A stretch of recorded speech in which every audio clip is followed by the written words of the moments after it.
এ দুনিয়ার মুসলমান,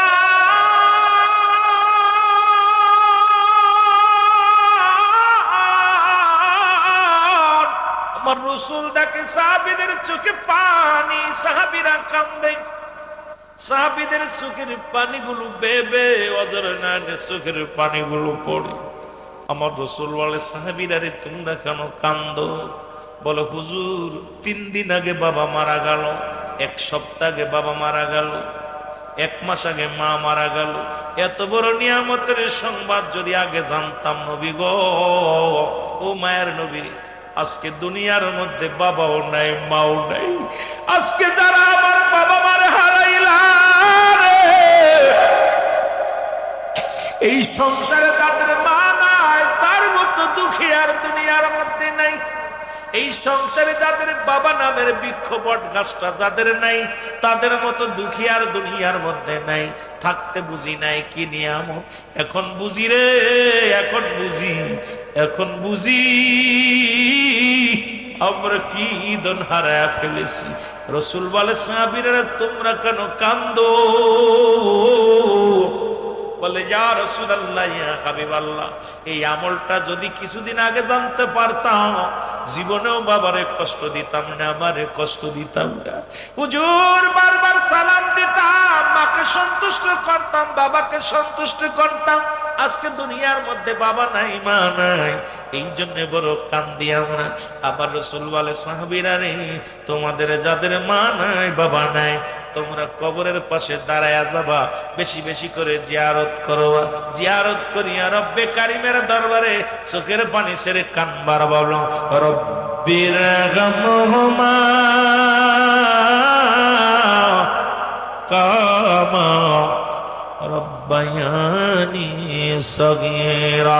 আরো জোরে জোরে বলেন, রব্বির গামহুমা কামা রব্বায়ানি সগীরা। দোয়া শিখায় দেয় আমার আল্লাহ। আল্লাহ বলে, হাবিবরা যাদের মা নাই, যাদের বাবা নাই, তারা যেন এমনি দোয়া করে, আমার রব, আমার প্রতিপালক। কেমনে আল্লাহ ভালোবাসে, আব্বা মারে কত মায়া করে, ভালোবাসেন।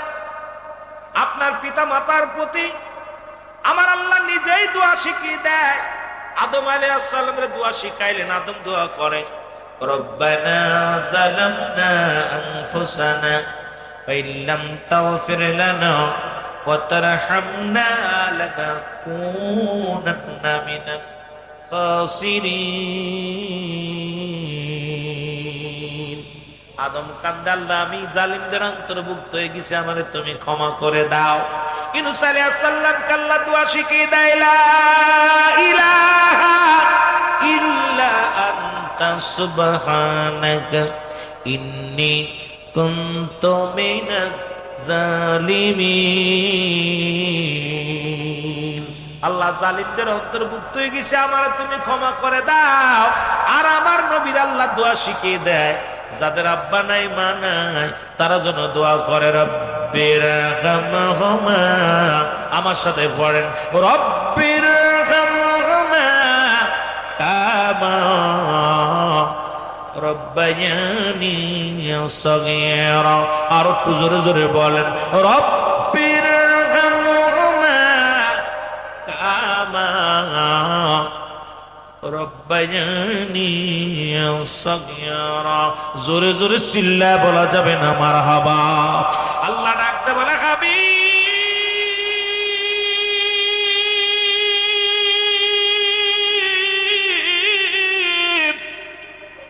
আপনি জানিয়ে দেন আমার আল্লাহ, ও আমার আল্লাহ, আল্লাহ আমার পিতা মাতার সগীরা গুনাহগুলো মাফ করে দাও, কবিরা গুনাহগুলো মাফ করে দাও, জানা গুনাহগুলো মাফ করে দাও, অজানা গুনাহগুলো মাফ করে দাও। আর মুসলমান শুনে নাও, যাদের আব্বা মা এই দুনিয়ার মধ্যে আসার জন্য তাদের কত ভূমিকা ছিল। এই দুনিয়ার মধ্যে না খাইয়া খাওয়াইছে, জীবনে না ঘুমায়া ঘুম পাড়াইছে। ওই 10 মাস 10 দিন যখন মায়ের গর্ভে ছিলারে যুবক, কত না মায়ের পেটের মধ্যে মোসর দিছো, লাথি মারছো, মাকে কত কষ্ট দিছো। মা জীবনে ঘুমাইতে পারে নাই, দুঃখিনী মা ওই গর্ভের মধ্যে লইয়া সারা রাত জেগে জেগে কাটাইছে। ও যুবক, ও যুবক, তুমি যখন বিবাহ করেছো তোমার বিবি গর্ভবতী, একবার তার দিকে তাকাইবা, দেখবা সারা রাত বিবি ঘুমাইতে পারে না, বিবি সারা রাত জেগে জেগে কাটায়। ওরে মুসলমান, ডান দিকে ঘুরে ঘুমাইতে পারে না, বাম দিকে ঘুরে ঘুমাইতে পারে না, শীতে ঘুমাইতে পারে, নবুরে ঘুমাইতে পারে না। ওই না বিছনার মধ্যে বইয়া বইয়া চোখের পানি ছেড়ে কান্দে। সন্তান যখন পেটের মধ্যে কত না লাথি ঘুষি মারে, মা জননী কত কষ্ট পায়। এরপরে 10 মাস 10 দিন পরে এই দুনিয়ার যখন আপনি যখন এই দুনিয়ার মধ্যে আসলেন, একটা নজর আপনাকে দেখে দুনিয়ার সব দুঃখ ভুলে যায়। সেই পিতা মাতা আজকে যাদের দুনিয়ার মধ্যে নাই, আজকে দুনিয়ার মধ্যে নাই, আমার রাসূল বলেছেন মুসলমান শুনে নাও, এই পিতা মাতার মোট 14টা হক। এই 14টা হকের মধ্যে 7টা হক হলো ইন্তেকালের পরে, যখন তোমার আব্বা মা মারা যাবে, মরে যাওয়ার পর 7টা হক। আর দুনিয়ার মধ্যে জীবিত থাকতে 7টা হক। আজকে যাদের আব্বা মা দুনিয়ার মধ্য থেকে বিদায় হয়ে গেছে, এই 7টা হক যদি আদায় না করো, কিয়ামতের ময়দানে কি জবাব দিব? আমার যুবকরা যারা মা হারাইছো, বাবা হারাইছো, এই হকগুলো যদি আদায় না করতে পারো, আল্লাহর আদালতে জবাব দিতে হবে। জোরে জোরে চিল্লায় বলা যাবে না আল্লাহু আকবার। এর মা বাবার কথা মতো যে জন চলে না, বলো মা বাবার কথা। এ দুনিয়ার মুসলমান,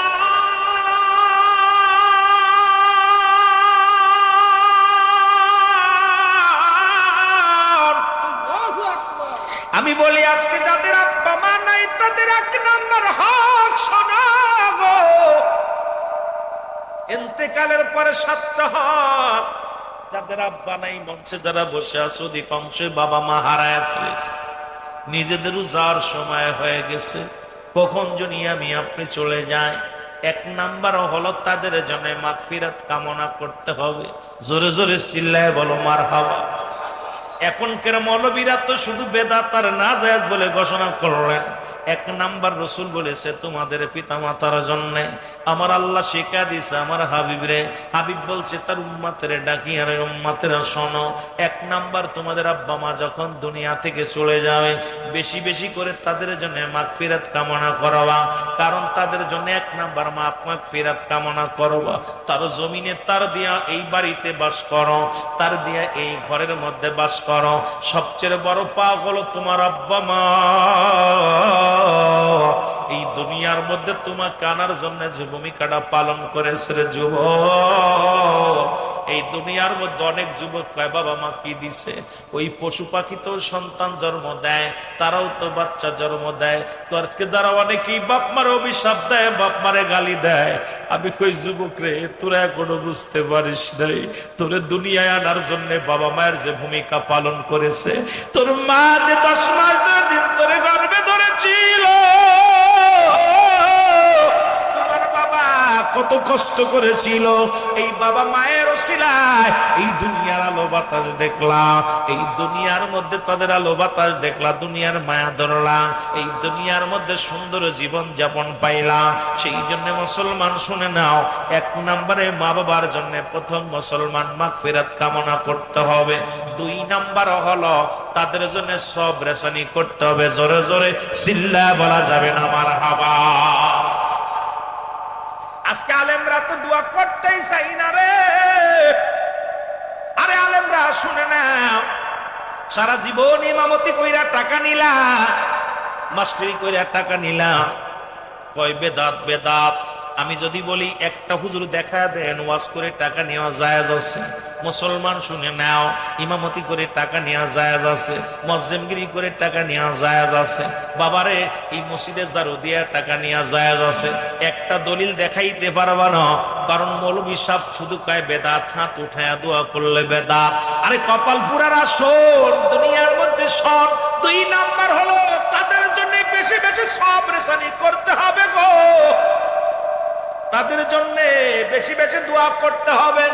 যখনই সময় পাবেন আল্লাহর দরবারে দোয়া করবেন, আল্লাহ আমাদের পিতামাতা দুনিয়ার মায়া ছেড়ে চলে গেছে, আল্লাহ আমার আব্বা মারে তুমি সুখে রাখো গো, আল্লাহ বাবারে তুমি নাজাত দাও, মারে তুমি নাজাত দাও। এমন দরদি মা বাবার হবে না। আজকে যাদের আব্বা মা নাই রে এই দুনিয়ার মধ্যে নাই নাই,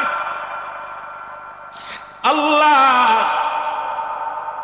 ও আমার আল্লাহ কাজী সাহেব আজকে দুনিয়ার মধ্যে নাই, তার সুযোগ্য সন্তান আজকে দুয়ার আয়োজন করেছে, আল্লাহ আজকে কত সুন্দর একটা দুয়ার অনুষ্ঠানের আয়োজন করেছে, আল্লাহ রব্বুল আলামিন তার আব্বাজানের কবরখানা তুমি জান্নাতের বাগান বানিয়ে দিও।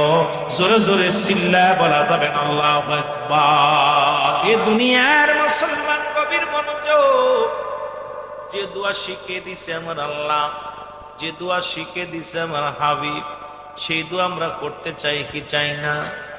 আর একটু জোরে বলে আমার বাজানেরা, বেশি বেশি করে আব্বা মার জন্য মাগফিরাত কামনা করবেন, দোয়া করবেন।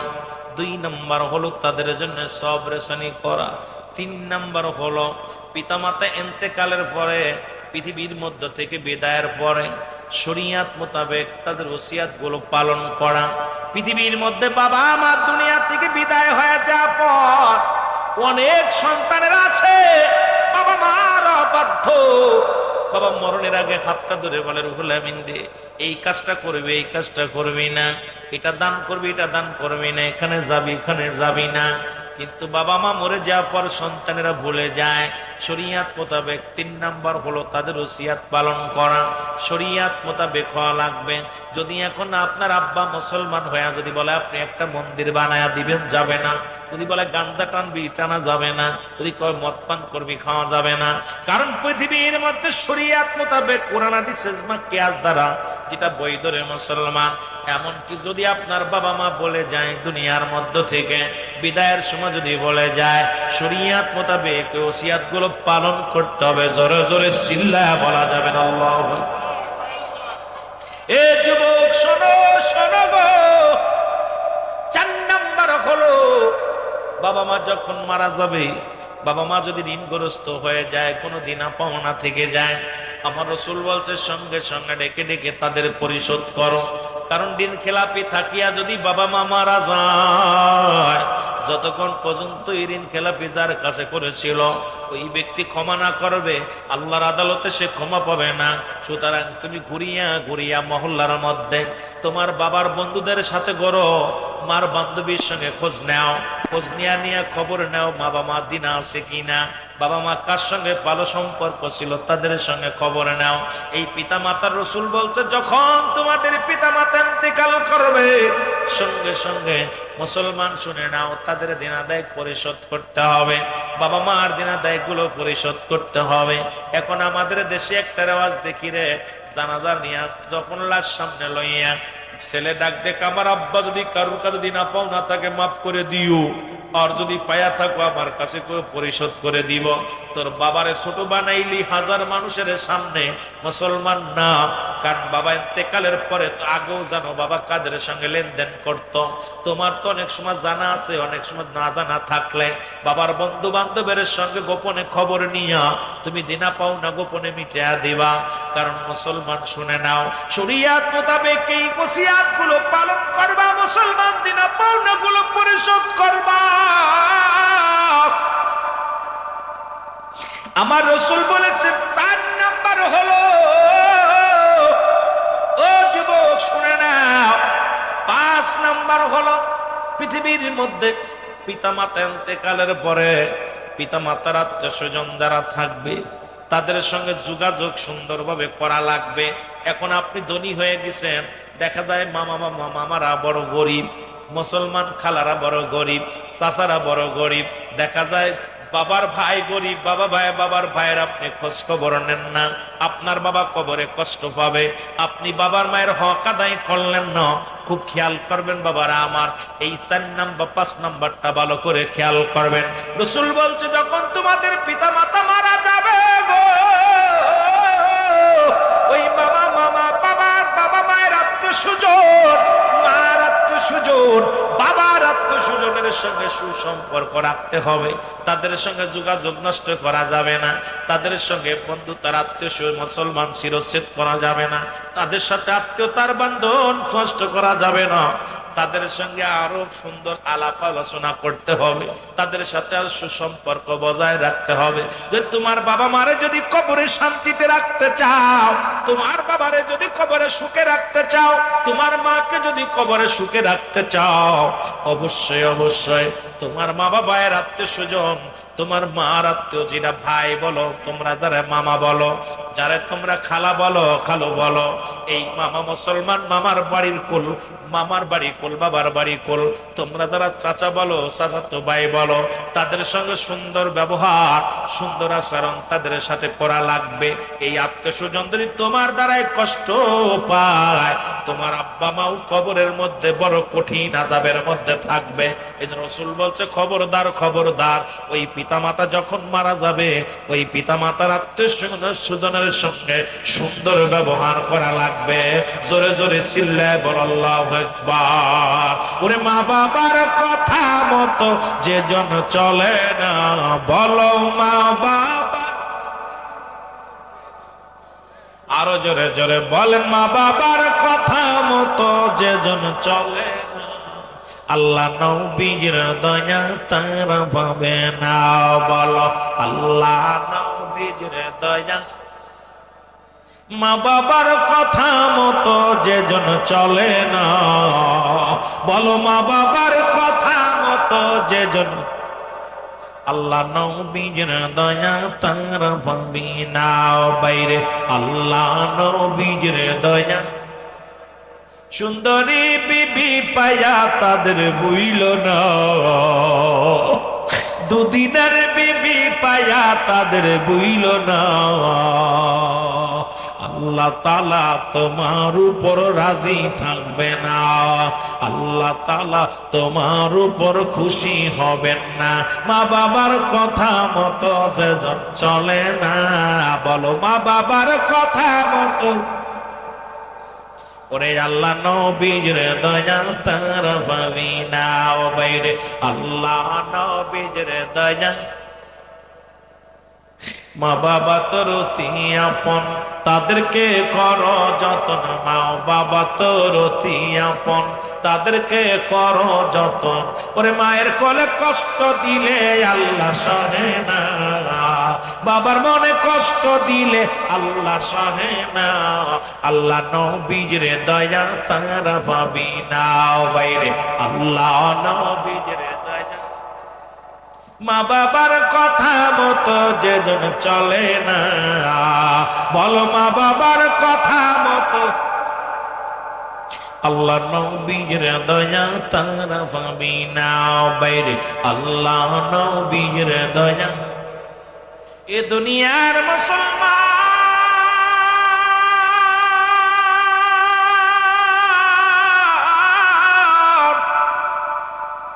এগুলো বিস্তারিত বলতে গেলে সময় লাগবে রে, রাত গভীর হয়ে যায়। কেমনে আলোচনা শেষ করবো রে মুসলমান বাবারা আমার। 6 নম্বর হলো ওই পিতা মাতার আত্মীয় স্বজন, বাবা মার আত্মীয় স্বজন যারা আছে, তাদেরকে সাহায্য সহযোগিতা করতে হবে। 1 নম্বরে তাদের সঙ্গে যোগাযোগটা ঠিক রাখা লাগবো। এবার মুসলমান 6 নম্বরে আসলো, আপনার আব্বা মা, আপনার বাবা মায়ের বাবার ভাই, গরিব মানুষ, আমার বাজানেরা, তাদেরকে সাহায্য সহযোগিতা করতে হবে। খালু গরিব মানুষ, তাদের সাহায্য সহযোগিতা করতে হবে। মামারা গরিব মানুষ, তাদের সাহায্য সহযোগিতা করতে হবে। এখন দেখা যায় দড়ি হইয়া মামার খবর নাই না। ওরে বাগনে টাকার পাহাড়, বাতিদার টাকার পাহাড়, বড় অফিসার, কিন্তু বাগনে বাস্তের খবর নাই না। বাতিজা চাচার পরিচয় দেয় না। অনেক বাড়ি দেখেছি চাচা ভ্যান চালায়, বাতিজা বড় চাকরি করে, বাতিজা বিদেশ মারিয়া লক্ষ লক্ষ টাকা কামাই করেছে, চাচার পরিচয়টা পর্যন্ত দিতে পারে না। চাচা মানুষের বাড়ি বাড়ি কাজ করে খায়, চাচা কি চালায়, ভ্যান রিক্সা চালায় খায়। বাতিজা 3 তলা বাড়ি বানায়, এসির মধ্যে ঘুমায়।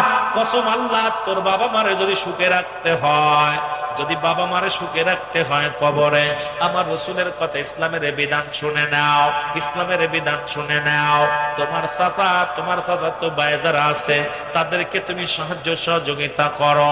তোমার মামা, তোমার খালু, তোমার মামা তো ভাইয়েরা যারা আছে তাদেরকে তুমি সাহায্য সহযোগিতা করো। আমি রুহুল আমিনের কথা না, ইসলামের কথা শোনো গো, কোরআন হাদিসের কথা। এটা আমার ব্যক্তিগত কোনো কথা না। রাসূল বলছে দুনিয়ার মধ্যে 6 নাম্বারটা হলো তোমার পিতা মাতার আত্মীয়স্বজন যারা আছে তাদেরকে সাহায্য সহযোগিতা করবা, যেন কোনোদিন কষ্ট না পায়, যেন কোনোদিন দুঃখ না পায়। যদি তোমার চাচা দুঃখ পায় তোমার ব্যবহারে, তোমার আব্বা কবরে কষ্ট পাবে, তোমার মায়ের কোলে যারা কষ্ট পাবে তোমার ব্যবহারে। ওরে মুসলমান, দেখা যায় এখন পরিচয় পর্যন্ত দিতে চায় না। মামা যদি না মানান, মামার বাবা মা মারা গেলে, দেখা যায় মা মারা গেলে মামারা যদি আসে মামাদের পরিচয় পর্যন্ত দিই না। এতে নানির আমার আপনার মা কষ্ট পাবে গো। ওই বাবা মারে যদি সুখে রাখতে হয় কবরের মধ্যে, অবশ্যই অবশ্যই তাদেরকে সাহায্য সহযোগিতা করা লাগবে। জোরে জোরে চিল্লায়া বলা যাবে না মারহাবা। যত বড় জান্নাওয়ালা হন, বন্যওয়ালা হন, এই হক গুলো যদি আদায় না করেন আপনি, আপনার বাপ মারে কষ্ট দিবেন কবরে। কারণ আপনার বাবা মরে যাওয়ার পর বাবার যারা বন্ধু বান্ধব ছিল, আপনার বাবা কার সাথে চলতো, তার দাদার সাথে চলতো বা সাহেবের সাথে চলতো, তাদের সাথে গুড সম্পর্ক রাখতে হবে। যে আমার আব্বার বন্ধু, আমার আব্বার বন্ধু, তাকে মাথায় রাখতে হবে। আমার মার বান্ধবী সে একটা ভালো দেখলেন টাকা আছে, ভালো একটা পাঞ্জাবি কিনে দিল। হয়তো গিয়ে গরিব মানুষ, আপনার বাবার বন্ধু, 1000 টাকা যান, এনেন 1000 টাকা, আপনি মিষ্টি খেন, পোলা পাননি কিছু খেন। যখন খুশি আলহামদুলিল্লাহ বলবে, আপনার বাবা কবরে শান্তির মধ্যে থাকবে, আমার আল্লাহ বড় খুশি হয়ে যাবে। জোরে বলেন না সুবহানাল্লাহ। তাদেরকে আরো ছোট করা যায় কেমনে?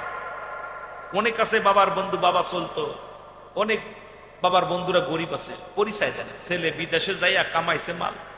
এখন তোর ওই যে তোর চাচার বন্ধু ছিল, ওই যে তোর বাপের বন্ধু ছিল, সালামও দেয়। ও ছেলেটা তাকায় দেখে ছেলের দিকে, আহারে বাতি যত ভালো বড় হয়েছে, লন্ডন আমেরিকা গেছে, টাকা পয়সা কামাইছে, আমার বন্ধুর ছেলেটা ভালো আছে, প্রশংসা করে। কিন্তু ও এসে এত অহংকারী হয়, এটা সালাম দিয়ে কাকা কেমন আছেন আব্বা জানে, আমার বাবার বন্ধু, বুকের ভিতর জড়ায় ধরো। আহারে বাবার কথাটা মনে পড়ছে, বাবা চলছে তার সাথে, আমার মা চলছে এই বান্ধবীর লগে, তাদের সালাম করো, তাদের তাজিম করো, সম্মান করো, সালাম দাও, ভালোবাসো। কিন্তু এগুলো আমাদের দেশ থেকে ইসলামের বিধান উঠা গেছে, হাদিসের বিধান সব উঠা গেছে। জোরে বলেন ঠিক কিনা, আরো জোরে বলেন ঠিক কিনা। ওয়াজ করবো কি ভাই, এগুলো আমাদের মধ্যে নাই, অবস্থা খুব খারাপ। আত্মীয়তা ছিন্নকারী আল্লাহ রাব্বুল আলামিন তার সাথে ছিন্ন করবে। আত্মীয়তা ছিন্ন করলে রব্বে কারীম তার সাথে সম্পর্ক ছিন্ন করবে। সুতরাং এটা আল্লাহ ডাইরেক্ট ঘোষণা। আমার বন্ধুগণ, আমার 7 নাম্বার হলো, 6 নাম্বার চলে গেল। একটা বিষয় নিয়ে বিস্তারিত যদি বলতে যাই, আগে বলছে আমার সময় লাগবে 4-5 ঘন্টা, এত বড় লম্বা আলোচনা করতে পারবো না। 7 নাম্বার হলো, এই 7টার মধ্যে 7 নাম্বার হলো পিতামাতা যখন মারা যাবে, রাসূল বলছে তোমরা সময় করে বেশি বেশি করে আব্বা মার কবরটা জিয়ারত করবা। যখনই সুযোগ পাবা চলে যাবা কবরের পাশে, মার কবরের পাশে দাঁড়াইবা, বাবার কবরের পাশে দাঁড়াইবা। বন্ধু বান্ধব নিয়ে ঘুরো না, আসরের নামাজটা পড়িয়া বাবার কবরের পাশে চলে যাও, মার কবরের পাশে দাঁড়ায় যাও। এরে বাবা মা এত বড় নিয়ামত ছিল গো,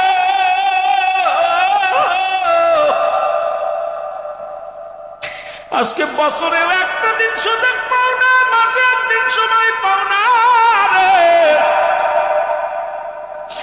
আজকে বন্ধু বান্ধবীকে নিয়ে ঘুরতে পারো, বিবিকে নিয়ে ঘুরতে পারো, অথচ আমার নবী বলছে তোমরা বেশি বেশি করে কবর জিয়ারত করবা, আব্বা মার কবরটা জিয়ারত করবা। ও মুসলমান, আমি আপনাদের কাছে জানতে চাই, আজকে ফজরের নামাজটা পড়ে কে কে আব্বা মার কবরের পাশে গেছিলেন? একটু হাত দুটো দেখায় দে। আহা, এত মানুষের ভিতরে কয়জন ফজরের নামাজ পড়ে, আসরের নামাজ পড়ে কে কে গেছে? 5 ওয়াক্ত নামাজ পড়ে বারবার যাবেন, সুযোগ পেলে রাসূল বলছে তোমরা বেশি বেশি করে সময় পেলেই মা বাবার কবরের পাশে চলে যাও। সন্তান যখন মার কবরে পড়ে আসসালামু আলাইকুম আম্মা জান, আসসালামু আলাইকুম, আমার নবীজি জান্নাতুল বাকির মধ্যে বারবার ছুটে যেতেন। আমার রাসূল আম্মা জান আয়েশা একদিন বলে আমি হুজুরকে ঘরের মধ্যে দেখতেছি না, আমি পাগল হয়ে গেছি, হুজুরে খুঁজতে খুঁজতে যায় দেখি রাসূল তার আব্বা জানের ওই বাবলাতলা বয়া বয়া নবীজি কাঁদতেছে।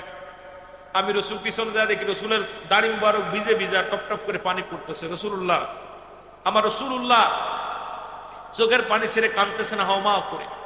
আমার রাসূল যখনই সময় পেতেন আব্বা মার কবরের পাশে ছুটে যেতেন। আমার রাসূল যখনই সময় পেতেন ওই 10,000 সাহাবী শুয়ে আছে জান্নাতুল বাকির মধ্যে যারা হজ করতে গেছেন, রাসূল সময় পেলেই ছুটে যেতেন আগে জান্নাতুল বাকির মধ্যে, কারণ ওখানে আমার রাসূলের বিবি শুয়ে আছেন আম্মা জান খাদিজাতুল কুবরা, ওখানে শুয়ে আছে আমার রাসূলের মা বাবা, দৌড়ায় দৌড়ায় ছুটে যেতেন। আমার বাবারা, তদ্রূপ রাসূল নিজে বলছে তোমরা যখনই সময় পাবে বেশি বেশি করে ছুটে ছুটে কোথায় যাবে?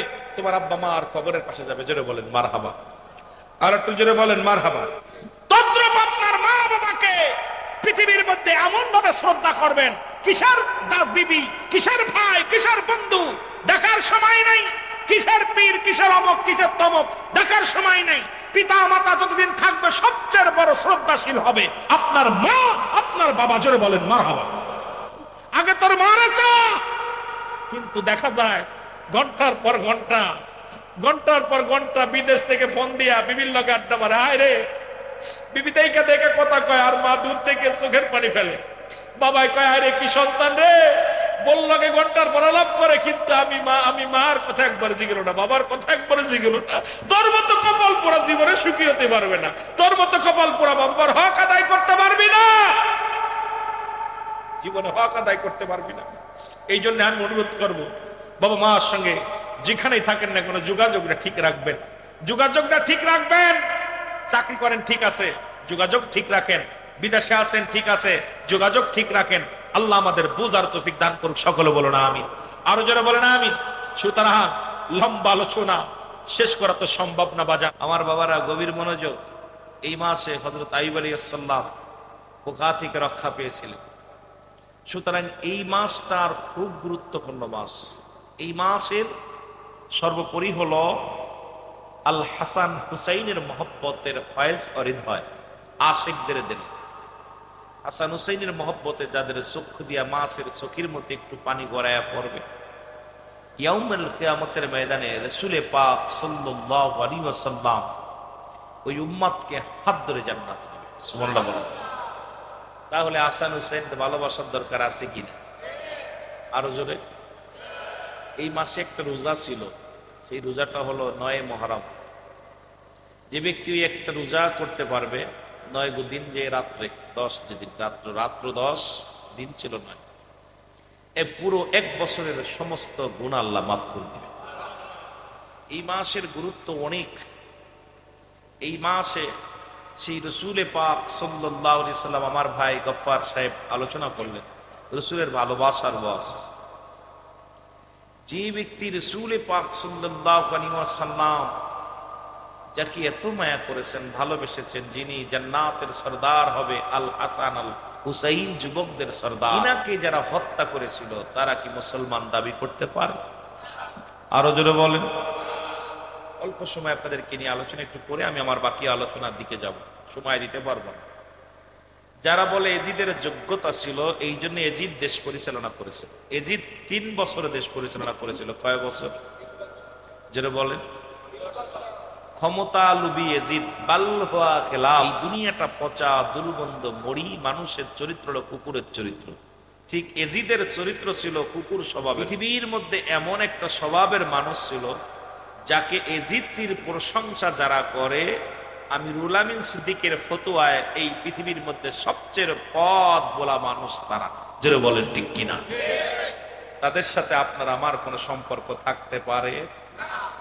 এজিদকে যারা সাহাবী মনে করে, এজিদকে যারা রহমাতুল্লাহ আলাইহি বলে সম্বোধন করে, আমি তাদেরকে মানুষই মনে করি না, মুসলমানই মনে করি না। কে মনে করলো আর না করলো কিচ্ছু যায় আসে। যারা বলে এজিদের প্রশংসা করতে যায় এমন একটা পর্যায়ে, এজিদের চরিত্র ছিল কত ভালো জানেন? এজিদ দিবানিশি মদ পান করত, প্রতিদিন মদ পান করত। নাউজুবিল্লাহ বলেন, একটু জোরে বলেন। কি পান করত? যেহেতু মহরমের মাস চলতেছে, একটু না বললে আমি তার হক আদায় করতে পারবো না। আমাকে যদিও বলছে একটু আলোচনা করেন, যদিও আলোচনা একটু করতে হবে। এজিদ ছিল মদ পানকারী। তাকে যখন জিজ্ঞেত তুমি রাসূল পাক সাল্লাল্লাহু আলাইহি সাল্লাম মদকে হারাম করেছে, এজিদ বলতো মুহাম্মাদের সিলসিলা, মুহাম্মাদের শরিয়াতে মদ হারাম, ঈসা আলাইহিস সালামের শরিয়াতে মদ জায়েজ। নাউজুবিল্লাহ বলেন না। ফতোয়া বুঝতে পারছেন? বলতো ঈসা আলাইহিস সালামের ফতোয়ায় মদ জায়েজ, মুহাম্মাদের ফতোয়ায়। তবুও খেলে আপনাদেরকে বোঝানোর জন্য মুহররম মাসের আলোচনাগুলো একটু গুরুত্ব দিয়ে আলোচনা শুনবেন। এজিদ পৃথিবীর মধ্যে যাকে যোগ্য বলা হয়, যাকে যোগ্য নেতা বলা হয়, এই গোষ্ঠী পাগলের গোষ্ঠীগুলোরে কেমনে বোঝাইবে? এজিদের বাবার নাম কি ছিল? মুআবিয়া। কি ছিল? আরো জোরে বলেন। এজিদের দাদার নাম কি ছিল জানেন? এদের দাদার নাম ছিল কি ছিল? কথা কয় না, জানেন না? আহা, এজিদের দাদির নাম জানেন? দাদাদের নাম জানেন না? আল্লাহু আকবার বলেন, আল্লাহু আকবার বলেন না। এজিদের বাপ দাদা পৃথিবীর মধ্যে নিকৃষ্ট। রাসূল পাক সাল্লাল্লাহু আলাইহি ওয়াসাল্লামকে হত্যা করে তার রাসূলের চাচা আমির হামজাকে হত্যা করেছিলেন।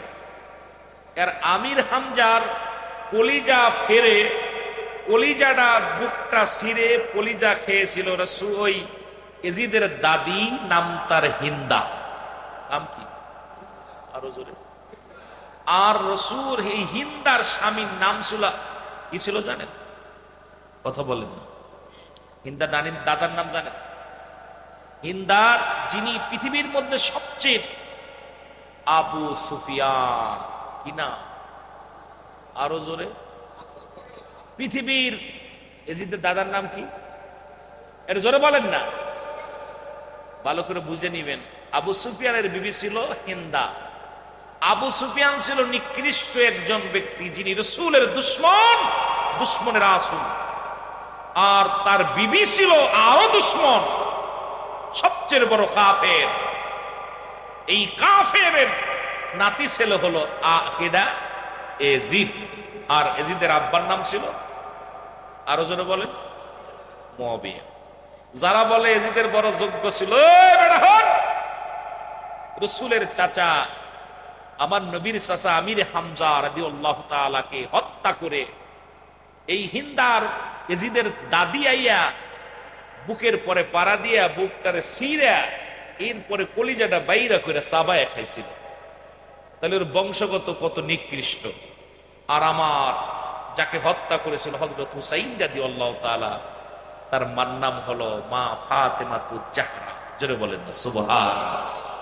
যারা বলে এজিদের যোগ্য ছিল, এজিদের মর্যাদা বেশি হলো, তাম পৃথিবী মহিলাদের সরদারিনী খাতুনে জান্নাত মা ফাতেমাতুজ জাহরা, যার বাবা ছিল 10 জন সাহাবীকে রাসূলুল্লাহ দুনিয়ার বুকে জান্নাতি ঘোষণা করেছে। তার ভিতরে রাসূল পাক সাল্লাল্লাহু আলাইহি সাল্লামের দ্বিতীয় চতুর্থ খলিফা শেরে খোদা হযরত আলী রাদিয়াল্লাহু তাআলা আনহু। রাসূল বলছে আলী ফিল জান্নাতি। জোরে বলেন না মারহাবা। যাকে রাসূল ঘোষণা দিয়েছে, রাসূল যাকে ঘোষণা দিয়েছে জান্নাতি, সেই রাসূলের জামাতা হযরত হুসাইন রাদিয়াল্লাহু তাআলার বাবা। মারহাবা বলেন। রাসূলের কন্যা খাতুনে জান্নাত মা ফাতেমাতুজ জাহরা যিনি ছিলেন, কি ছিলেন? যেটা বলেন না, মহিলাদের সরদারিনী উনি ছিল। তার কি ছিল?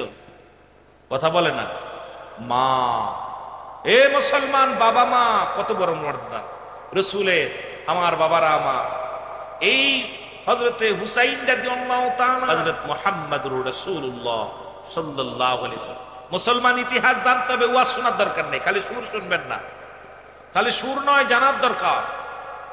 রাসূল পাক সাল্লাল্লাহু আলাইহি ওয়াসাল্লাম আর হযরত হুসাইন রাদিয়াল্লাহু তাআলার নানির নাম ছিল হযরতে, যারা বলেন না, রাসূলের মার নাম ছিল আমিনা, হযরতে খাদিজাতুল কুবরা। মারহাবা বলেন না, আরো জোরে বলেন না, মা খাদিজাতুল কুবরা। চিন্তা করছেন আপনি কি চিন্তা করছেন রসুলের দাদার নাম ছিল হযরত আবু তালিব। হযরত আবু তালিব রসুলের দাদির নাম ইরা হযরত ইরা হুসাইন রাদিয়াল্লাহু তাআলা দাদার নাম ছিল, দাদার নাম কি ছিল? আবু তালিব। আমার গভীর মনোযোগ, হুসাইন রাদিয়াল্লাহু তাআলা 3 বছর ইজিপ্ট ছিল, 3 বছর ক্ষমতায়। কয় বছর? 3 বছর ক্ষমতায় ছিল। তার চরিত্রটা আগে জানায়া দিয়ে যায়। এই 3 বছরের প্রথম বছরই হযরত হুসাইন রাদিয়াল্লাহু তাআলাকে হত্যা করলেন। হযরত হুসাইন রাদিয়াল্লাহু তাআলাকে হত্যা করলেন, প্রথম বছরে হত্যা করলেন। অর্গত মুসলমান গভীর মনোযোগ, শুধু হুসাইনকে হত্যা করেন নাই, হুসাইনের কলিজার টুকরা রে হযরত আলী আসগর ছোট্ট মানুষ দুধের শিশুকে পর্যন্ত হত্যা করেছিল ওই মুসলমান ইজিপ্ট বাহিনী। অথচ মুসলমান আমার নবীজি দীর্ঘ 27টা যুদ্ধ করেছেন, 27টা যুদ্ধে গাজী হওয়া, বড় বড় যুদ্ধ ঘোষণা করেছেন, নিজেই অংশগ্রহণ করেছেন, নিজেই সেনাপতির দায়িত্ব পালন করেছে। খোদার কসম এই 27টা যুদ্ধের মধ্যে কোনদিন আমার রাসূল কোন নাবালক কোন বালককে হত্যা করে নাই। জোরে জোরে চিল্লায়া বলা যাবে না আল্লাহু আকবার। রাসূল নিজে নেতৃত্ব দিছে, খোদার কসম আমার রাসূল একটা বালককে কোন সুদের শিশুকে হত্যা করে।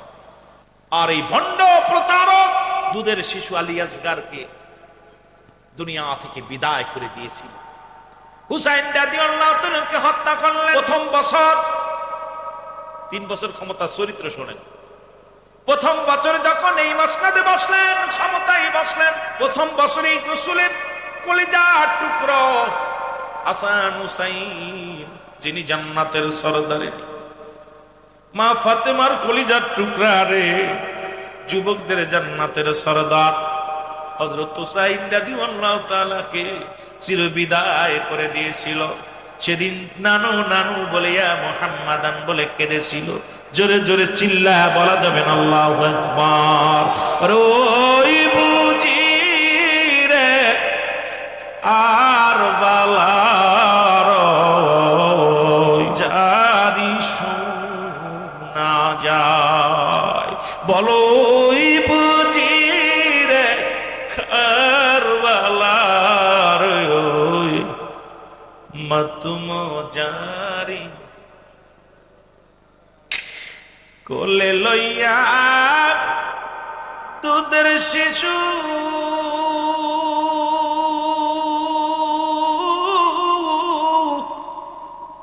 কান্দে রে সাহারা বানু,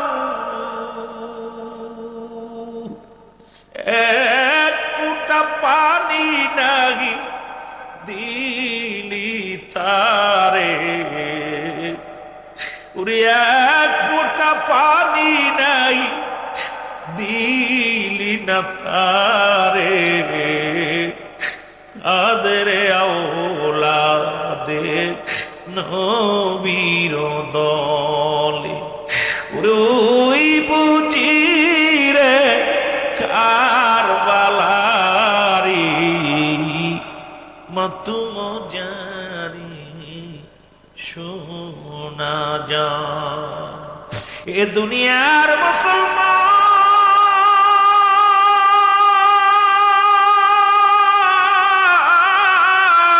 গভীর মনোযোগ, প্রথম বছর হত্যা করলেন। যুবক শোনা গো, এই 3 বছর আলোচনা যদি করি রাত শেষ হয়ে যাবে। আলোচনা লম্বা নয়, একজন নয়, দুজন নয়, 10,000 মুসলমানদের হত্যা করলেন। মদিনা শরীফ আক্রমণ করলেন। খুব খেয়াল করবেন, লেখে নেন মুসলমান, ভালো করে লেখে নেন, জানার দরকার। হুসাইনি মুসলমান, শানে কারবালার ইতিহাসটা সুন্দরভাবে জানার দরকার, বোঝার দরকার। রাসূলের আওলাদ, আমার নবীজির যুবক, আমার নবীজির বংশের লোকেদের উপরে এত আঘাত করা হলো, নির্যাতন করা হলো, মহিলাদের উপরে নির্যাতন নিপীড়িত চালানো হলো।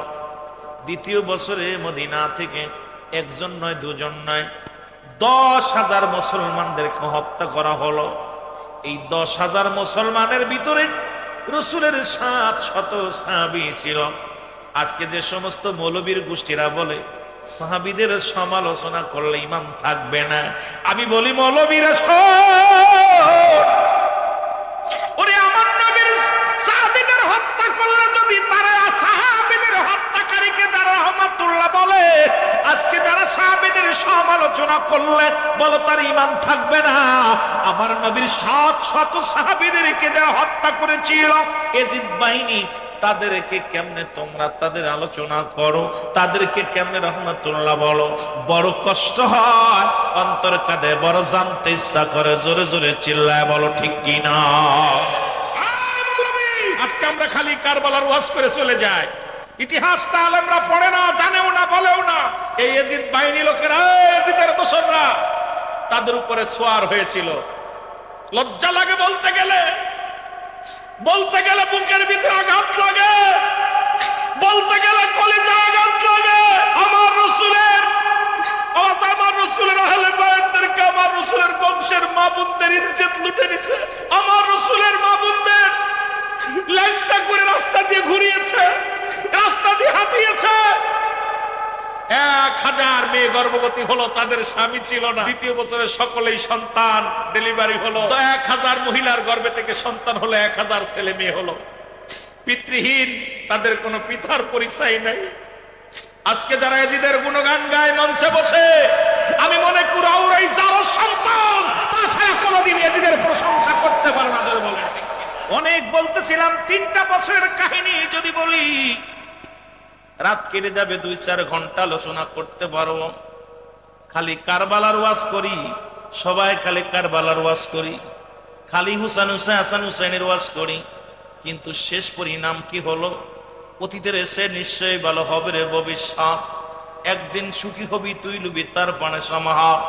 আজকে সবাই লোভের কারণে আজকে দুনিয়াটা এই বালহুয়া কেলাপ। মীর মোশাররফ লিখলেন, হায় অর্থ অনাথের মূল। অর্থের কারণে স্বামী স্ত্রী মহব্বত নাই, অর্থের কারণে ভাই ভাইকে খুন করে, মার সঙ্গে সন্তানের সম্পর্ক নষ্ট হয়ে যায়, বিবির সঙ্গে স্ত্রীর সম্পর্ক নষ্ট, স্বামীর সম্পর্ক নষ্ট হয়ে যায়। দুনিয়ার মানুষ শুনে নাও, 3 দিন পর্যন্ত আজান বন্ধ ছিল মদিনায়, একটা মসজিদে আজান দেয়া হবে না। আমি আপনাদেরকে বলি, আমাদের বায়তুল মুকাররমের খতিব সাহেব আব্দুল মালিক সাহেব যদি আপনাদের এলাকায় এসে মসজিদের আজান বন্ধ করে দেয়, তাকে আপনি কি ইমানদার বলবেন না কাফের বলবেন?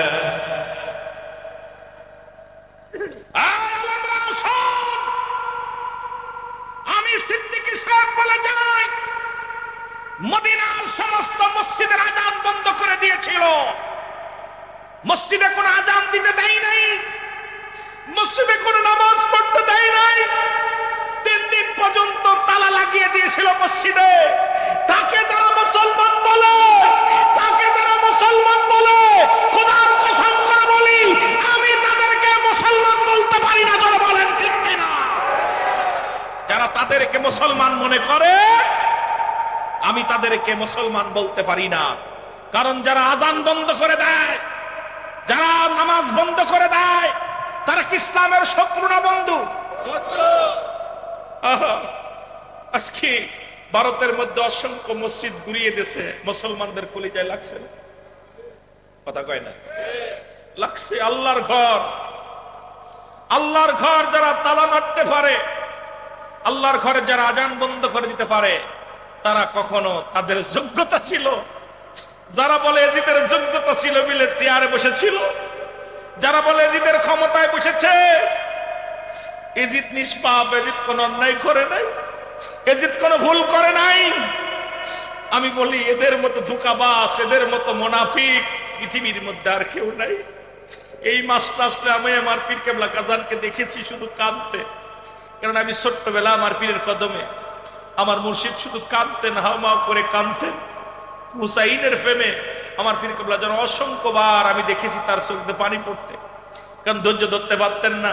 এজিদের এই কুকীর্তির কথা যখন মনে পড়তেন হুজুরের, হুজুর নিজেকে কন্ট্রোল করতে পারতেন না, হাও হাও করে কাঁদতেন। এই 3 দিন 3 রাত পর্যন্ত মসজিদের তালা দিয়া ছিল, বন্ধ ছিল। আপনাদের কাছে আমার জানতে ইচ্ছা করে, একে কি আপনি ইমানদার বলবেন না বেঈমান মুনাফিক বলবেন? এর মতো কাফের আর থাকতে পারে যিনি মসজিদে তালা দেয়? বাবারা, এরপরে ক্ষমতার তৃতীয় বছর, কয় বছর? এই 3 বছরের মধ্যে শেষ বছর সবচেয়ে নিকৃষ্ট কাজ করলো। আসরে আসর আপনার যে কাবা শরীফের পাথর, এটাকে তারা গুড়িয়ে দিল, আক্রমণ করলো। কাবা শরীফের গিলাফে আগুন ধরিয়ে দিল।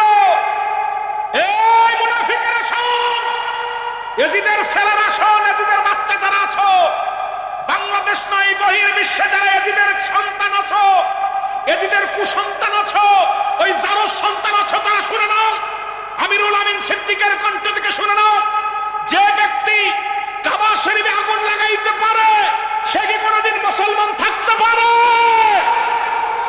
কোনোদিন মুসলমান থাকতে পারে না। এত বড় বদ, কাবার গিলাফে আগুন ধরিয়ে দিল। 3 দিন 3 রাত পর্যন্ত আগুন ধরেছিল। কাবা শরীফ এত কালো ছিল না, কাবায় খানায় কাবা এত কালো ছিল না, আগুন লাগায় পুড়াই দিল। পুড়াই দিয়ে পর এমন আক্রমণ করলো, দেখেন মসজিদে তালা মারলো, 3য় বছরে কাবায় আগুন দিল, কাবার গিলাফ পুড়িয়ে দিল।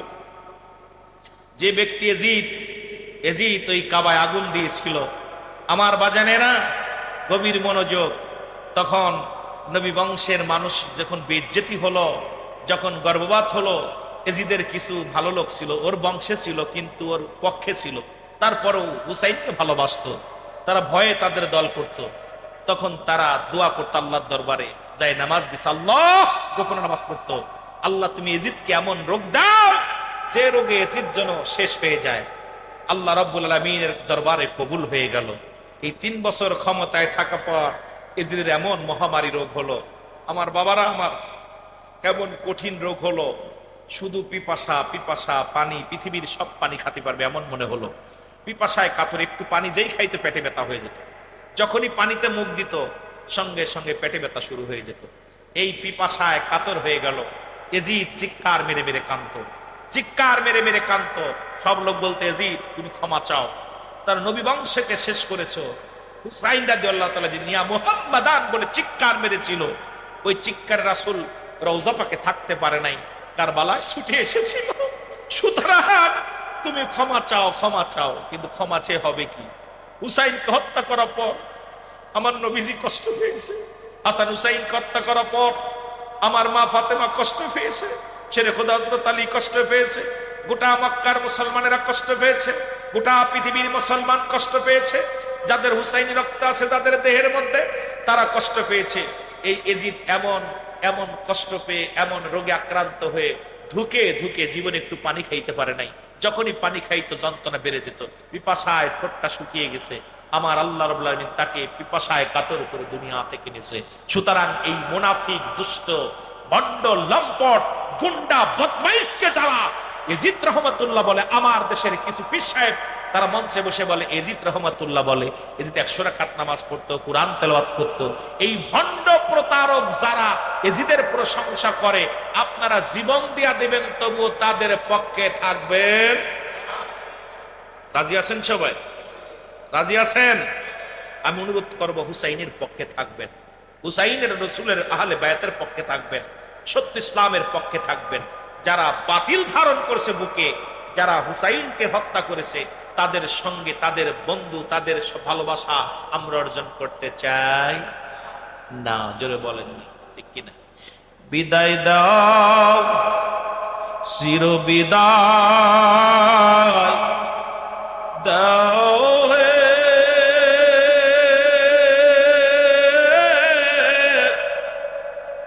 ও ভাই হোসেন রে, ডাকিতেছে নানাজি আমার, বলো ডাকিতেছে নানাজি আমার, বলো চির বিদায় দাও হে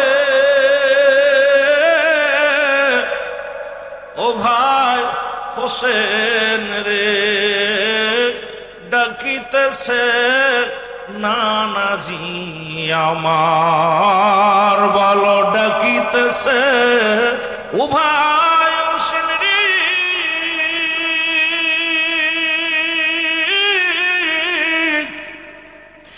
মোর নানা জান খুরতো আদর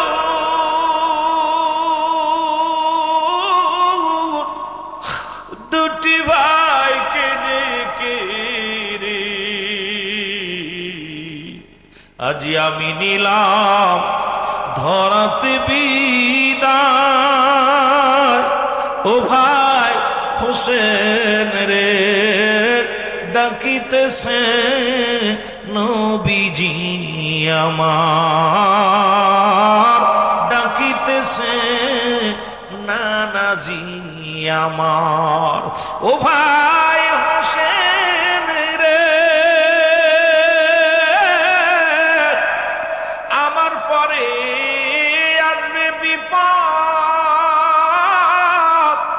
ডাকিও না দুনিয়ার কাহার, ডাকবে সেদিন নানাজি নানাজি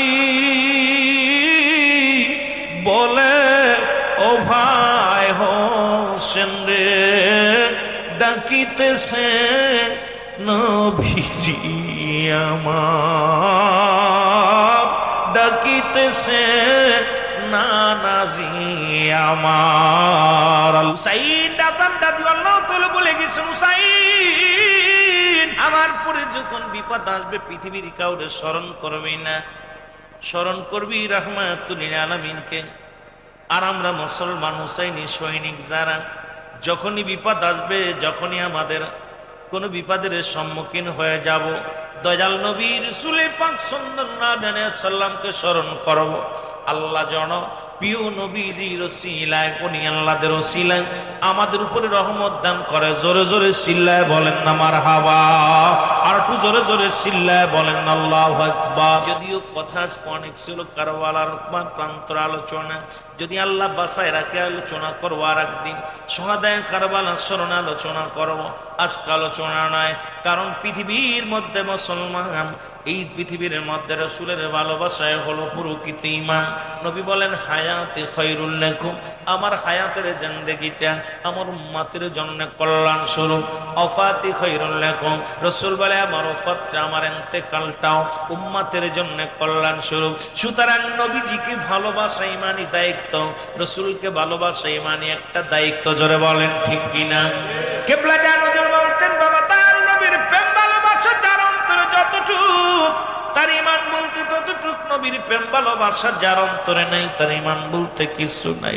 সরাসর বেঈমান, সেই মুসলমান বেঈমানদের সঙ্গে নয়, জীবন দিয়া দিব, ঈমানের সঙ্গে থাকব। রাসূলকে ভালোবেসে মরতে রাজি, রাসূলকে ভালোবেসে বাঁচতে রাজি, রাসূলকে ভালোবেসে এই জীবনে যতদিন আমরা বেঁচে আছি রাসূলের ভালোবাসার মধ্যে থাকতে চাই কি চাই না? আর একটু জোরে জোরে চিল্লায় বলেন চাই কি চাই না? এই রাসূল বললেন, তোমরা কেউ কি কবুলাদের সব পাইতে চাও? তোমরা কেউ কি কবুলাদের সব পাইতে চাও? সাহাবীরা বলে, হুজুর কে বানা চায়?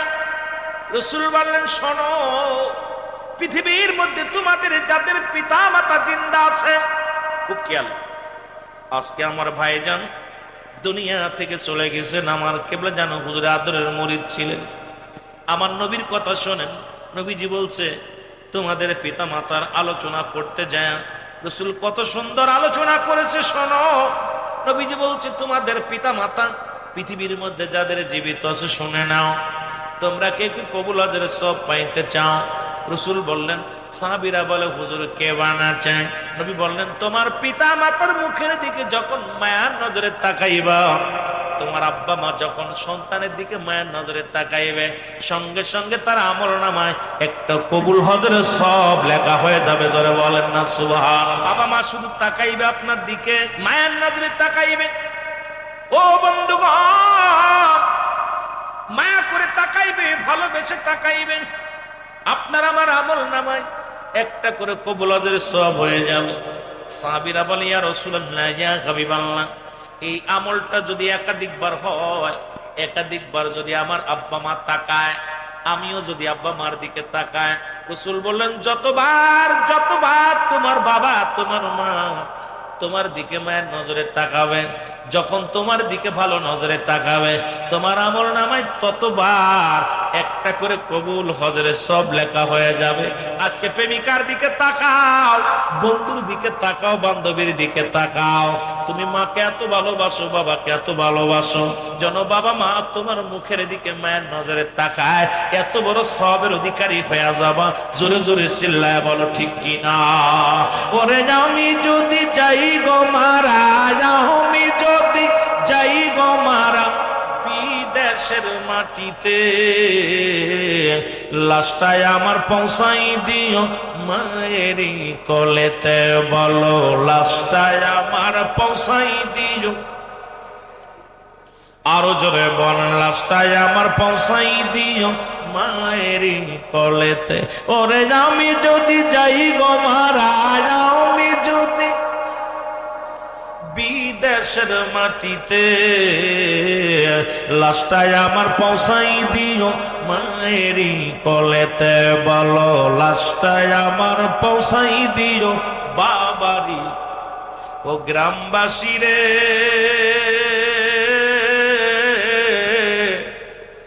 একটু দাবি করি তোমাদের কাছে, ও মহল্লাবাসী রে, আমার শেষ দাবিটা তোমাদের কাছে।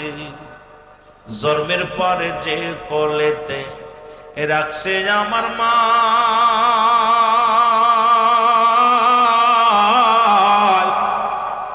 সেই মারে না দেখাইয়া আমায় দাফন দিও না, তোমরা দাফন দিও না। জন্মের পরে যে কোলেতে রাখছে আমার মা,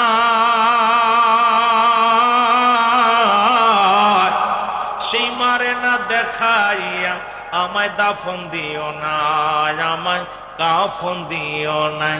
আমার মায়ের মুক্তি দেখলে পারে, আমার মায়ের মুক্তি দেখলে পারে শান্তি পাবো কবরে।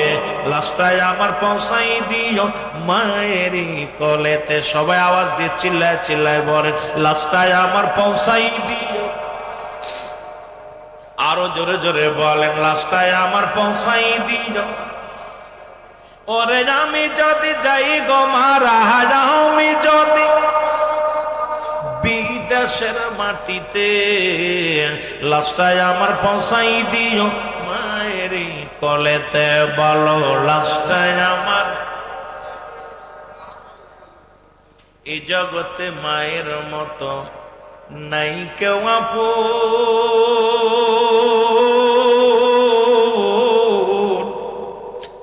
ও ভাই সেই মারে না দেখাইয়া তোরা করিস না দাফন, আমার করিস না দাফন। এই জগতে বাবার মতো নাই কেউ আপন।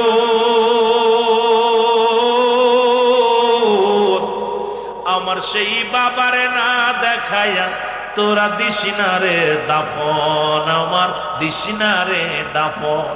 আমার বাবা মায়ে দেখলে পারে, আমার বাবা মায়ে আমি শান্তি পাবো কবরে। লাশটায় আমার পৌঁছাই দিও মায়েরই কোলেতে। বলো লাশটায় আমার। আরো জোরে জোরে চিল্লায় বলেন লাশটায় আমার পৌঁছাই দিও মায়েরই কোলেতে। বলো লাশটায় আমার। খালা বলো, ফুফু বলো,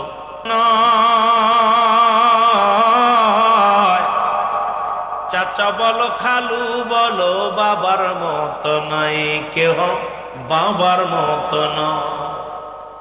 খালা বলো, ফুফু বলো, মায়ের মতো নয়। চাচা বলো, খালু বলো, তোমার বাবার মতো নয় কেহ, বাবার মতো নয়। পরে যতদিন থাকবে ধরায়, তারা যতদিন থাকবে ধরায়, কাঁদবে আল্লাহর দরবারে, হস্ত তুলে করবে দোয়া আল্লাহর দরবারে। হায় হায় হস্ত তুলে করবে দোয়া আল্লাহর দরবারে। ওরে আমি যদি যাই গো মারা, আমি যদি দেশের মাটিতে বলো আমি যদি বিদেশের মাটিতে লাশটাই আমার পৌঁছাই দিও মায়েরি কলেতে বলো লাশটাই আমার